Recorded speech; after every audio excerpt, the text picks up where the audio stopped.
London के इलाके ग्रीनफोर्ड में एक्जियम प्रोडक्शंस के बैनर तले एक म्यूजिकल शो का एहतमाम किया गया, जिसमें पाकिस्तान की मशहूर फोक गुलकारा अफशां ज़ेबी ने 5 जुबानों में गाने गाकर समा बांध दिया। अफशां ज़ेबी का बरतानिया में ये पहला दौरा था। लोगों की एक बड़ी तादाद इस शो को देखने के लिए मौजूद थी। सुरों की मलका ने जब गाने गाए तो लोग दीवानावार रक्स करने पर मजबूर हो गए।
इस शो की खास बात फोक म्यूजिक के साथ साथ पॉप म्यूजिक को भी सामने लाना था। बरतानिया के उभरते हुए पॉप गुलकार फराज अहमद और voice of Rafi star Shaikh ने भी गाने गाकर शायकीन को लुत्फानंदोज किया।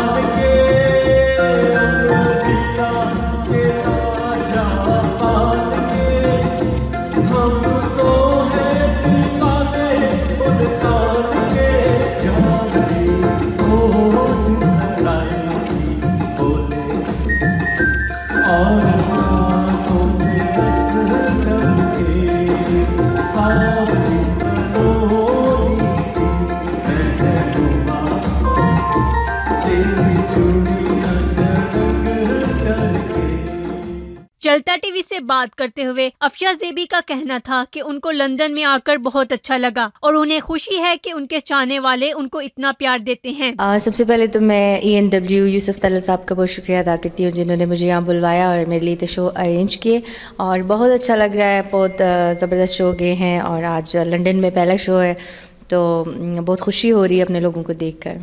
सब लोग यहाँ पर आते हैं। ये हम एक आर्टिस्ट के लिए बहुत ऑनर की बात होती है कि जब उसके सुनने वाले चाहने वाले उसके लिए आते हैं, तो बहुत शुक्रिया सबका। चलता टीवी से बात करते हुए एक्सियम प्रोडक्शंस के सुहेल कुरैशी का कहना था कि उनकी कोशिश है कि मेन गुलकारों के साथ साथ लोकल गुलकारों को भी प्रमोट किया जाए। अफशान ज़ेबी जी का हमने आज हमने प्रोग्राम अरेंज किया हुआ था और इसमें हमने लोकल टैलेंट को जो है वो अपॉर्चुनिटी भी दी कि वो आके बड़े स्टेज पे परफॉर्म कर सकें। बहुत अच्छा रिस्पांस आया, अच्छा टर्नओवर था और लोग एंजॉय कर रहे हैं। बस यही था कि ज़रा लोगों ने फर्स्ट टाइम इस आर्टिस्ट को सुनना है और बहुत अच्छा फीडबैक आ रहा है अभी तक। इस शो में ज्वेलरी, खाने पीने के अलावा मुख्तलिफ किस्म के स्टॉल भी लगाए गए थे जिसमें लोगों ने बड़ी तादाद में शिरकत की। आखिर में शो के लकी विनर्स को इनामात भी दिए गए। बल्कि राब्ता कीजिएगा, बल्कि आप भी आ जाएं, आप भी आ जाएं। Next one and this is the last one. No last one. Should I do it now? Yep. 32. 3-2. Again. Yeah, 32. Oh yeah. Shanwaz again. Free meal for 2 at Al Sultan. Al Sultan से 2 meals आपके लिए. Right. बहुत सी तालियां जी सबके लिए. Come on.